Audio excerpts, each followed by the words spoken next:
Introduction: the shift from performance to presence. Most dating advice centers on the performance, the perfect line, the right outfit, or the calculated text. But these are fragile because they depend on the other person's reaction. Stoicism teaches us that we only control our own minds and actions. This script explores how to stop performing and start being. When you master your internal world, you become a gravitational force in the external one. This isn't about manipulation. It's about becoming a man of such depth and stability that your presence alone is the seduction. 1. The myth of seduction versus the reality of energy. We often think seduction is an active chase, but psychologically, it is actually a pull. The problem with chasing: when you chase, you signal that the other person is more valuable than you. This creates an immediate power imbalance. The Stoic solution: Stoicism focuses on ataraxia, a state of robust tranquility. While other men are anxious, loud, or desperate for attention, the Stoic man is still. This stillness is rare and, therefore, highly valuable.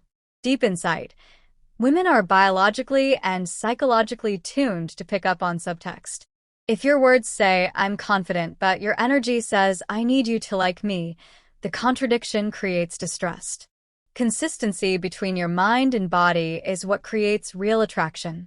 2. The psychological triggers of attraction. To understand attraction, we must look at the evolutionary and psychological needs that drive it. The power of mystery, the information gap. In psychology, the Zeigarnik effect suggests that people remember uncompleted or interrupted tasks better than completed ones. The depth: when you overshare your life story or your feelings immediately, the puzzle is solved. There is no reason for her to invest mental energy in you. The Stoic approach. Practice silence. Not as a game, but because a Stoic values words and only uses them when necessary. By revealing yourself in layers, you create an information gap that she naturally wants to fill with her own thoughts and curiosity. 2. Emotional safety, the non-reactive rock. High-value attraction is built on the foundation of stability. The depth: many men are reactive. If a woman is cold, they get angry. If she is hot, they get overexcited. This volatility is exhausting. The Stoic approach. Epictetus taught that no man is free who is not master of himself. By remaining unbothered by external moods or tests, you provide a psychological sanctuary. You become the one constant in an unpredictable world. 3. Internal status.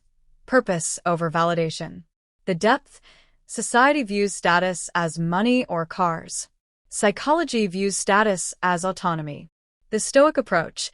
A man who has a mission, his Stoic telos or purpose, does not need a woman to complete him. This lack of neediness is the highest form of status. When your happiness is derived from your own virtue and work, you cannot be manipulated. 3. The nonverbal language of mastery.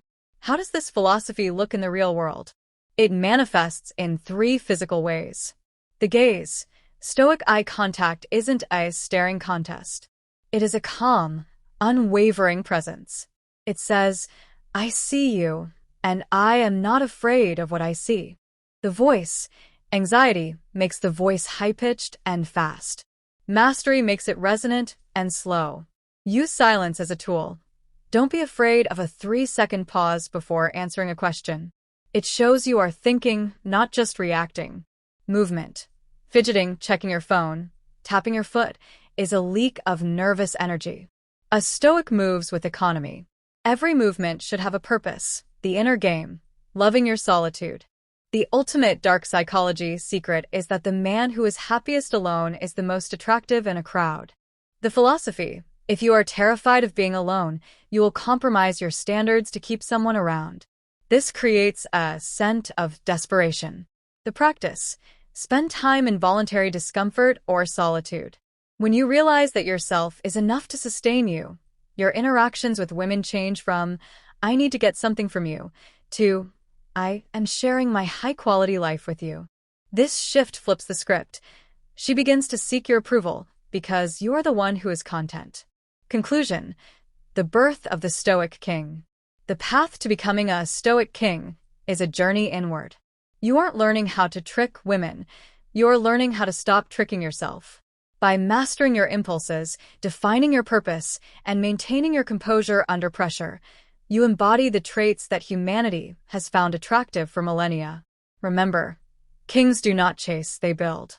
Build a life of virtue, strength, and quiet power. When your internal world is a kingdom worth visiting, you won't have to hunt for its citizens. They will find their way to your gates.